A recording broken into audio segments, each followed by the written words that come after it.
നമസ്കാരം, എല്ലാവർക്കും xylem IAS സ്വാഗതം. എം ലക്ഷ്മികാന്തിൻ്റെ ഇന്ത്യൻ പൊളിറ്റി എന്ന ടെക്സ്റ്റ് ബുക്കിൻ്റെ 8th എഡിഷനെ ബേസ് ചെയ്തുള്ള സൈലം IASൻ്റെ യൂട്യൂബ് ഇനീഷ്യേറ്റീവിലേക്ക് എല്ലാവർക്കും ഒരിക്കൽ കൂടി സ്വാഗതം. കഴിഞ്ഞ വീഡിയോയിൽ നമ്മൾ കോൺസ്റ്റിറ്റ്യൂവൻ്റ് അസംബ്ലി എന്ന ടോപ്പിക്കാണ് ഡിസ്കസ് ചെയ്ത് അവസാനിപ്പിച്ചിരുന്നത്. ഇന്നത്തെ വീഡിയോയിൽ മറ്റൊരു സുപ്രധാനമായ ടോപ്പിക്കാണ് നമ്മൾ ഡിസ്കസ് ചെയ്യുക. That is salient features of Indian constitution. എന്താണ് സെലിയൻറ്റ് ഫീച്ചേഴ്സ് എന്നുള്ളത് കൊണ്ട് ഉദ്ദേശിക്കുന്നത്? നമ്മളുടെ കോൺസ്റ്റിറ്റ്യൂഷൻ്റെ വളരെ സുപ്രധാനമായ ചില സവിശേഷതകൾ ഡിസ്കസ് ചെയ്യുക എന്നുള്ളതാണ് ഈ ഒരു ടോപ്പിക്കിൻ്റെ ഉദ്ദേശം. ചുരുക്കി പറഞ്ഞാൽ കോൺസ്റ്റിറ്റ്യൂഷൻ എന്ന് പറയുന്ന വലിയൊരു ഡോക്യുമെൻറ്റിലൂടെയുള്ള ഒരു ഓട്ടപ്രദക്ഷിണമാണ് യഥാർത്ഥത്തിൽ സെലിയൻറ്റ് ഫീച്ചേഴ്സ് എന്ന ചാപ്റ്ററിലൂടെ നമ്മൾ ഉദ്ദേശിക്കുന്നത്. UPSC, PSC, SSC പരീക്ഷകളിൽ പ്രിലിംസ് പെർസ്പെക്റ്റീവിൽ വളരെ ഇമ്പോർട്ടൻ്റായി പരിഗണിക്കപ്പെടേണ്ട ഒരു ടോപ്പിക്കാണ് ഇത്. സമയം കളയാതെ തന്നെ ആദ്യത്തെ സെലിയൻറ്റ് ഫീച്ചറിലേക്ക് കടക്കുകയാണ്. That is the lengthiest written constitution in the world.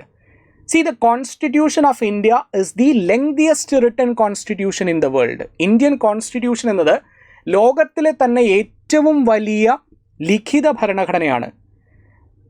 But എന്താണ് യഥാർത്ഥത്തിൽ റിട്ടൺ കോൺസ്റ്റിറ്റ്യൂഷൻ എന്നതുകൊണ്ട് ഉദ്ദേശിക്കുന്നത്?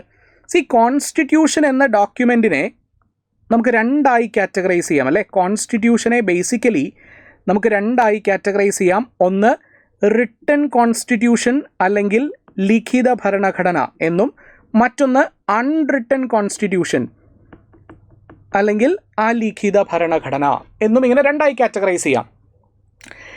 റിട്ടൺ കോൺസ്റ്റിറ്റ്യൂഷൻ ഉള്ള രാജ്യമാണ് ഇന്ത്യ. അതേപോലെ മറ്റൊരു രാജ്യമാണ് യുണൈറ്റഡ് സ്റ്റേറ്റ്സ് ഓഫ് അമേരിക്ക. ഇനി അൺറിട്ടൺ കോൺസ്റ്റിറ്റ്യൂഷൻ ഉള്ള രാജ്യമാണ് ബ്രിട്ടൻ. എന്തുകൊണ്ടാണ് ഇന്ത്യക്കും US നും റിട്ടൺ കോൺസ്റ്റിറ്റ്യൂഷൻ എന്നും ബ്രിട്ടന് അൺറിട്ടൺ കോൺസ്റ്റിറ്റ്യൂഷൻ എന്നും പറയുന്നത്? ഇന്ത്യൻ കോൺസ്റ്റിറ്റ്യൂഷൻ അല്ലെങ്കിൽ അമേരിക്കൻ കോൺസ്റ്റിറ്റ്യൂഷൻ എന്ന് പറയുന്നത് ഒരു സിംഗിൾ ടെക്സ്റ്റ് ബുക്ക് ഫോർമാറ്റിൽ എഴുതപ്പെട്ടിരിക്കുന്നു.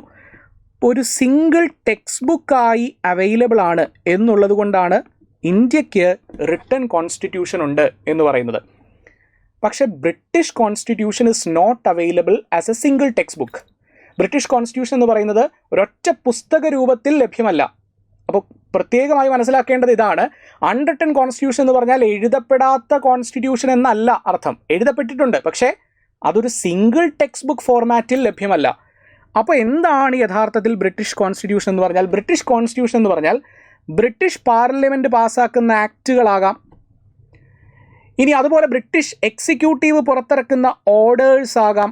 Orders, rules, regulations, notifications, bylaws. ഇതുകൂടാതെ ബ്രിട്ടീഷ് ജുഡീഷ്യറി പുറത്തിറക്കുന്ന ഉത്തരവുകളാകാം, വേർഡിക്ട്സ് ആകാം. എന്നിങ്ങനെയുള്ള എല്ലാം കൂടി ചേരുന്നതാണ് ബ്രിട്ടീഷ് കോൺസ്റ്റിറ്റ്യൂഷൻ എന്ന് പറഞ്ഞാൽ ഒരൊറ്റ പുസ്തകമായി ലഭ്യമല്ല. ഇതാണ് യഥാർത്ഥത്തിൽ റിട്ടൺ ആൻഡ് അൺറിട്ടൺ കോൺസ്റ്റിറ്റ്യൂഷൻ തമ്മിലുള്ള വ്യത്യാസം. നമ്മുടെ ഇന്ത്യൻ കോൺസ്റ്റിറ്റ്യൂഷൻ്റെ സെലിയൻ്റ് ഫീച്ചർ എന്താണ്? It is the lengthiest written constitution in the world. പക്ഷേ എന്തുകൊണ്ടാണ് ഇന്ത്യൻ കോൺസ്റ്റിറ്റ്യൂഷൻ ഏറ്റവും ദൈർഘ്യമേറിയ ലിഖിത ഭരണഘടനയായി അറിയപ്പെടുന്നത്? അതിന് ചില സുപ്രധാനമായ കാരണങ്ങളുണ്ട്. One of the reason is geographical factors. ഭൂമിശാസ്ത്രപരമായ കാരണങ്ങൾ. ഭൂമിശാസ്ത്രപരമായ കാരണങ്ങൾ കൊണ്ട് എന്തുകൊണ്ടാണ്, അല്ലെങ്കിൽ ഭൂമിശാസ്ത്രപരമായ കാരണങ്ങൾ കൊണ്ട് എങ്ങനെയാണ് നമ്മുടെ കോൺസ്റ്റിറ്റ്യൂഷൻ്റെ ലെങ്ത് കൂടുക? ഫോർ എക്സാമ്പിൾ, നമ്മുടെ രാജ്യത്ത് നോർത്ത് ഈസ്റ്റേൺ ട്രൈബൽ പോപ്പുലേഷൻ ഉണ്ടല്ലേ, നോർത്ത് ഈസ്റ്റേൺ ട്രൈബൽ പോപ്പുലേഷൻ. അപ്പോൾ ഈ ട്രൈബൽ പോപ്പുലേഷൻ്റെ അഡ്മിനിസ്ട്രേഷന് വേണ്ടി നമ്മളുടെ കോൺസ്റ്റിറ്റ്യൂഷനിൽ 2 ഷെഡ്യൂൾസ് ഉണ്ട്. That is 5th and 6th schedules. അപ്പോൾ ഈ ട്രൈബൽ പോപ്പുലേഷൻ്റെ പ്രത്യേക പരിഗണനയ്ക്ക് വേണ്ടിയിട്ടാണ് യഥാർത്ഥത്തിൽ നമ്മളുടെ കോൺസ്റ്റിറ്റ്യൂഷനിൽ ഇങ്ങനെ 2 ഷെഡ്യൂൾസ് ആഡ് ചെയ്തിട്ടുള്ളത്. അതായത് നമ്മളുടെ രാജ്യത്തിൻ്റെ ഡൈവേഴ്സിറ്റി കൊണ്ടാണ് യഥാർത്ഥത്തിൽ ഈ ട്രൈബൽ പോപ്പുലേഷനെ നമുക്ക് പ്രത്യേകമായി പരിഗണിക്കേണ്ടി വരിക. ഈ പ്രത്യേകമായി പരിഗണിക്കേണ്ടി വരുന്നത് എങ്ങനെയാണ് യഥാർത്ഥത്തിൽ നമ്മൾ ഇംപ്ലിമെൻ്റ് ചെയ്തിട്ടുള്ളത്?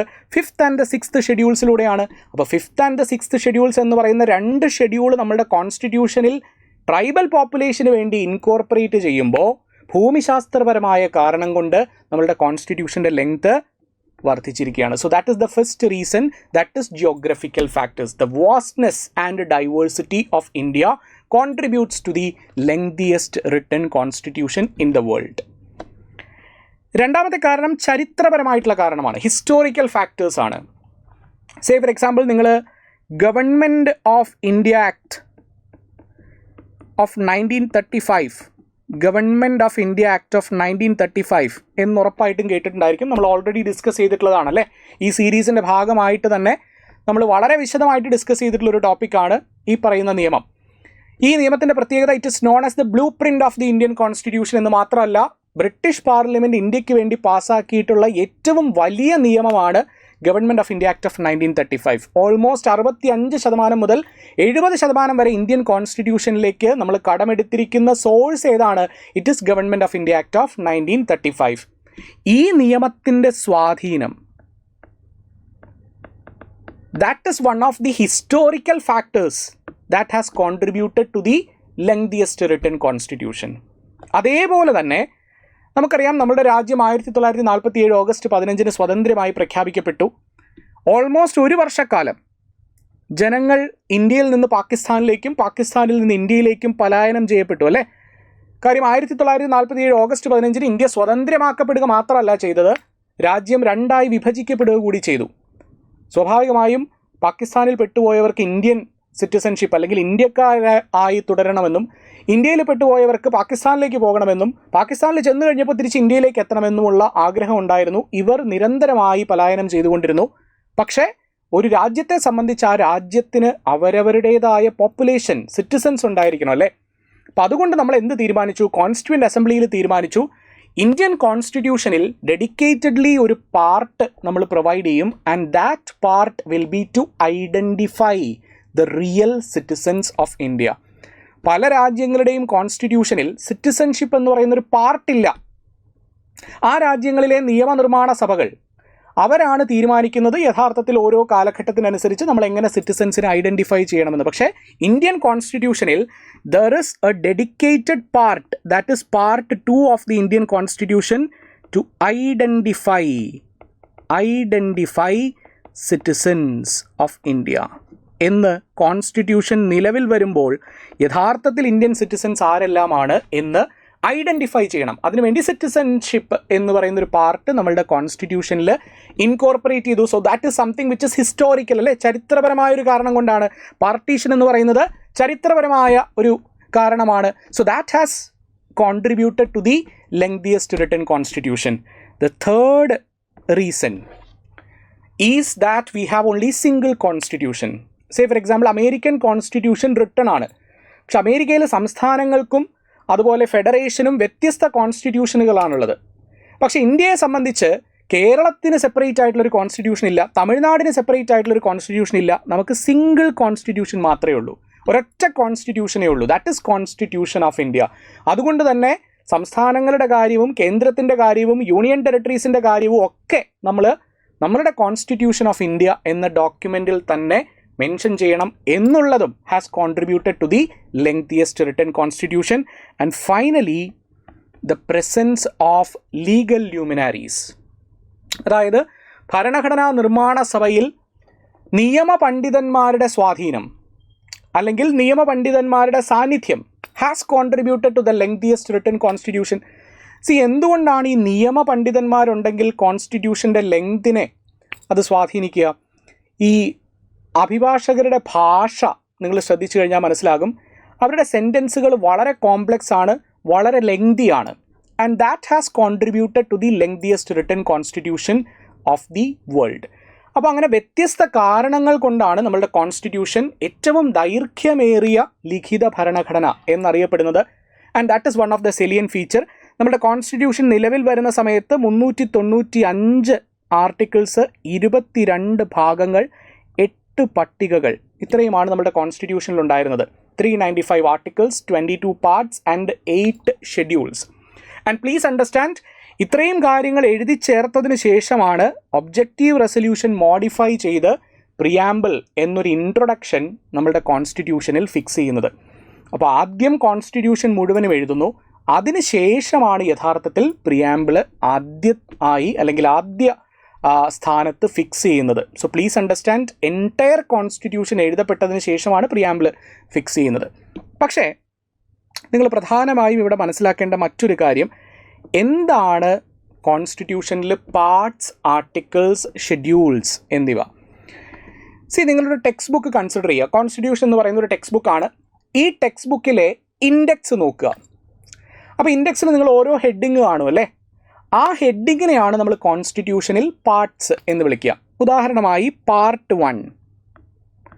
പാർട്ട് 1ൻ്റെ പേരെന്താണ്? Union and its territories. Union and its territories. അതേപോലെ പാർട്ട് 2 ടൈറ്റിൽ എന്താണ്? സിറ്റിസൺഷിപ്പ്. ഇനി പാർട്ട് 3യുടെ ടൈറ്റിൽ എന്താണ്? It is fundamental rights. Part 4ൻ്റെ ടൈറ്റിൽ എന്താണ്? It is DPSP. Part 4A title എന്താണ്? Fundamental duties. കണ്ടോ? അപ്പോൾ ഓരോ പാർട്ടും ഓരോ നിയമങ്ങൾ അല്ലെങ്കിൽ ഓരോ നാമങ്ങൾ കൊണ്ട് രേഖപ്പെടുത്തിയിരിക്കുകയാണല്ലേ. Union and its territory, citizenship, fundamental rights, DPSP, fundamental duties. പക്ഷേ ഇത് മാത്രം അറിഞ്ഞതുകൊണ്ട് നിങ്ങൾക്ക് സിറ്റിസൺഷിപ്പിനെ പറ്റിയോ ഫണ്ടമെൻ്റൽ റൈറ്റ്സിനെ പറ്റിയോ എല്ലാ കാര്യങ്ങളും മനസ്സിലായിക്കൊള്ളണമെന്നുണ്ടോ? ഇല്ല. അപ്പോൾ ഈ പാർട്സിനെ പറ്റി കൂടുതൽ അറിയണമെന്നുണ്ടെങ്കിൽ നിങ്ങൾ ആർട്ടിക്കിൾസ് വായിക്കണം. എന്ന് പറഞ്ഞാൽ ആർട്ടിക്കിൾ 1, 2, 3, 4 ഈ 4 ആർട്ടിക്കിൾസ് വായിച്ചു കഴിഞ്ഞാൽ നിങ്ങൾക്ക് എന്ത് മനസ്സിലാകും? യൂണിയനും അതിൻ്റെ ഭൂപ്രദേശവുമായി ബന്ധപ്പെട്ട് നമ്മുടെ കോൺസ്റ്റിറ്റ്യൂഷനിൽ എന്തെല്ലാം കാര്യങ്ങൾ പരാമർശിച്ചിരിക്കുന്നു. യൂണിയൻ ആൻഡ് ഇറ്റ്സ് ടെറിട്ടറീസ് എന്ന് പറഞ്ഞാൽ യൂണിയനും അതിൻ്റെ ഭൂപ്രദേശവും. അപ്പോൾ യൂണിയനും ഭൂപ്രദേശവുമായിട്ട് എന്തെല്ലാം കാര്യങ്ങളാണ് നിങ്ങൾക്കറിയേണ്ടത് അതെവിടെ പ്രൊവൈഡ് ചെയ്തിട്ടുണ്ട്? That is mentioned under article number 1, 2, 3 and 4. Similarly സിറ്റിസൺഷിപ്പുമായി ബന്ധപ്പെട്ട് കൂടുതൽ കാര്യങ്ങൾ അറിയണമെന്നുണ്ടെങ്കിൽ നിങ്ങൾ എന്ത് വായിക്കണം? Article number 5, 6, 7, 8, 9, 10 and 11. ഇനി ഫണ്ടമെൻ്റൽ റൈറ്റ്സുമായി ബന്ധപ്പെട്ട് പേര് മാത്രം അറിഞ്ഞാൽ പോരാ അല്ലേ? ഫണ്ടമെൻ്റൽ റൈറ്റ്സ് ആണ് പാർട്ട് 3 എന്ന് മാത്രം അറിഞ്ഞാൽ പോരാ. എന്തൊക്കെയാണ് ഫണ്ടമെൻ്റൽ റൈറ്റ്സ്, അതിൻ്റെ പ്രത്യേകത എന്തെല്ലാമാണ്, എക്സെപ്ഷൻസ് ഉണ്ടെങ്കിൽ അതെന്തെല്ലാമാണ് എന്നിങ്ങനെ ഡീറ്റെയിൽസ് അറിയണം. അങ്ങനെയാണെങ്കിൽ നിങ്ങൾ എന്ത് വായിക്കണം? ആർട്ടിക്കിൾ 12 മുതൽ ആർട്ടിക്കിൾ 35 വരെ വായിക്കുക. എന്ന് പറഞ്ഞാൽ പാർട്സിൻ്റെ എക്സ്പ്ലനേഷൻ ആണ് എന്ത്? ആർട്ടിക്കിൾസ്. അപ്പോൾ എന്താണ് സർ ഷെഡ്യൂൾസ്? ഷെഡ്യൂൾസ് എന്ന് പറഞ്ഞാൽ നമ്മുടെ കോൺസ്റ്റിറ്റ്യൂഷൻ്റെ അവസാനം ചില ലിസ്റ്റുകൾ കൊടുത്തിട്ടുണ്ട്. അതിനെയാണ് നമ്മൾ ഷെഡ്യൂൾസ് എന്ന് വിളിക്കുക. ഉദാഹരണം പറഞ്ഞാൽ ഒന്നാമത്തെ part union and its territories എന്നതാണ് അല്ലേ? ഇന്ത്യൻ യൂണിയനും അതിൻ്റെ ഭൂപ്രദേശവും. അപ്പോൾ ഇന്ത്യൻ യൂണിയനും ഭൂപ്രദേശവും എന്താണെന്ന് മനസ്സിലാക്കണമെന്നുണ്ടെങ്കിൽ നിങ്ങൾ ആർട്ടിക്കിൾ 1, 2, 3, 4 വായിക്കുക. ഇതിൽ ആർട്ടിക്കിൾ 1 പറയുന്നത് എന്താണ്? ആർട്ടിക്കിൾ 1 പറയാണ് India, that is Bharat, India, that is Bharat, shall be union of states. ഭാരതമാകുന്ന ഇന്ത്യ സ്റ്റേറ്റുകളുടെ യൂണിയൻ ആണ്. പക്ഷെ ഇവിടെ സ്റ്റേറ്റ് എന്നുള്ളത് കൊണ്ട് ഉദ്ദേശിക്കുന്നത് സംസ്ഥാനം മാത്രമല്ല കേട്ടോ. അപ്പോൾ യൂണിയൻ ഓഫ് സ്റ്റേറ്റ്സ് ആണ് ഇന്ത്യ. ഭാരതമാകുന്ന ഇന്ത്യ യൂണിയൻ ഓഫ് സ്റ്റേറ്റ്സ് ആണ്. അപ്പോൾ സ്റ്റേറ്റ്സിൻ്റെ പേരെന്തൊക്കെയാണ്? സ്റ്റേറ്റ്സിൻ്റെ പേരെന്താണെന്ന് അറിയണമെങ്കിൽ നിങ്ങൾ ഒന്നാമത്തെ ഷെഡ്യൂൾ വായിച്ചു നോക്കുക. ഫസ്റ്റ് ഷെഡ്യൂൾ വായിച്ചു നോക്കുക.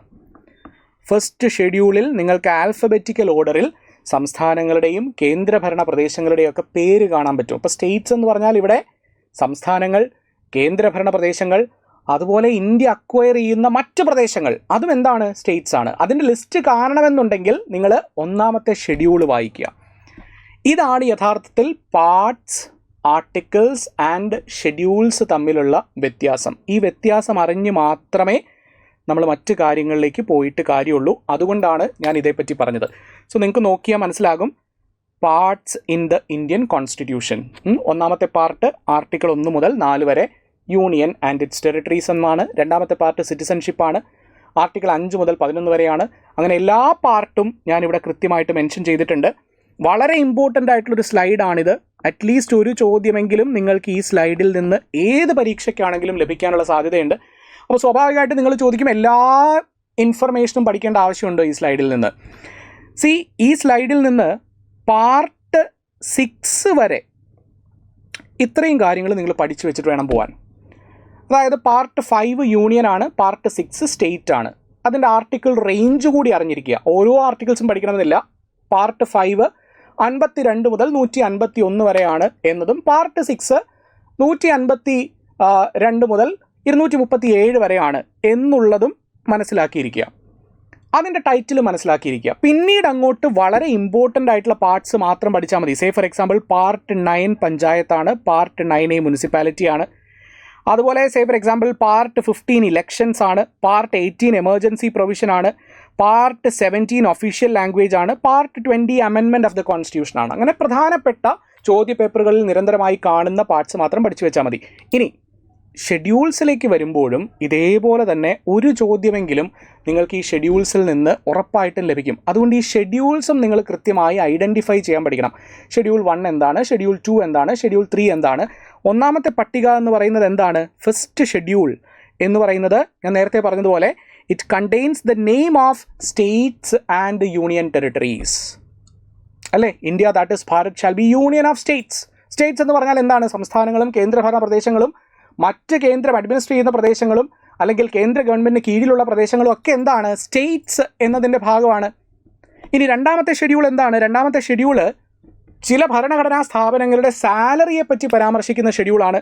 മൂന്നാമത്തെ ഷെഡ്യൂള് ചില പ്രധാനപ്പെട്ട കോൺസ്റ്റിറ്റ്യൂഷണൽ ബോഡീസിൻ്റെ സത്യവാചകത്തിൻ്റെ ഫോം കൊടുത്തിട്ടുള്ള ഷെഡ്യൂളാണ്. നാലാമത്തെ ഷെഡ്യൂൾ വളരെ ഇമ്പോർട്ടൻ്റ് ആണ്.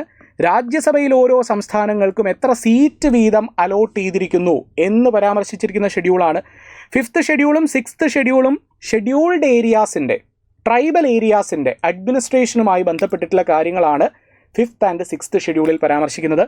7th ഷെഡ്യൂൾ നിങ്ങൾക്കറിയാം, union list, state list, concurrent list എന്നിങ്ങനെ ഓരോ വിഭാഗം ഗവൺമെൻറ്റുകളുടെയും ഓരോ തലത്തിലുള്ള ഗവൺമെൻറ്റുകളുടെയും നിയമനിർമ്മാണ അധികാരങ്ങളെപ്പറ്റി, ലെജിസ്ലേറ്റീവ് പവേഴ്സിനെ പറ്റി മെൻഷൻ ചെയ്തിരിക്കുന്ന ഷെഡ്യൂളാണ് 7th ഷെഡ്യൂള്. 8th ഷെഡ്യൂള് 22 ഔദ്യോഗിക ഭാഷകൾ, 22 ഔദ്യോഗിക ഭാഷകളല്ല, 22 ഷെഡ്യൂൾഡ് ഭാഷകൾ. അപ്പോൾ ഔദ്യോഗിക ഭാഷയും ഷെഡ്യൂൾഡ് ഭാഷയും തമ്മിൽ വ്യത്യാസമുണ്ടോ എന്ന് ചോദിച്ചാൽ വ്യത്യാസമുണ്ട്. വ്യത്യാസം എന്താണെന്നുള്ള കാര്യം ഞാൻ പിന്നീട് പറയാം. ഷെഡ്യൂൾഡ് ലാംഗ്വേജസ് 22 എണ്ണം ലിസ്റ്റ് ചെയ്തിരിക്കുന്ന ഷെഡ്യൂളാണ് 8th schedule of the Indian constitution. Similarly 9th schedule, 10th schedule, 11th schedule, 12th schedule. ഈ ഷെഡ്യൂൾസ് എന്തെല്ലാമാണ് എന്നത് മാത്രം അറിഞ്ഞിരിക്കുക. Say for example 10th schedule കൂറുമാറ്റ നിരോധന നിയമവുമായി ബന്ധപ്പെട്ടിട്ടുള്ള ഷെഡ്യൂളാണ്, അല്ലേ? ആൻറ്റി ഡിഫെക്ഷൻ ലോയുമായി ബന്ധപ്പെട്ടിട്ടുള്ള ഷെഡ്യൂളാണ്. 11th and 12th ഷെഡ്യൂള് പഞ്ചായത്തുകളുടെയും മുനിസിപ്പാലിറ്റികളുടെയും അധികാര മേഖലകൾ ലിസ്റ്റ് ചെയ്തിരിക്കുന്ന ഷെഡ്യൂളാണ്. That's it.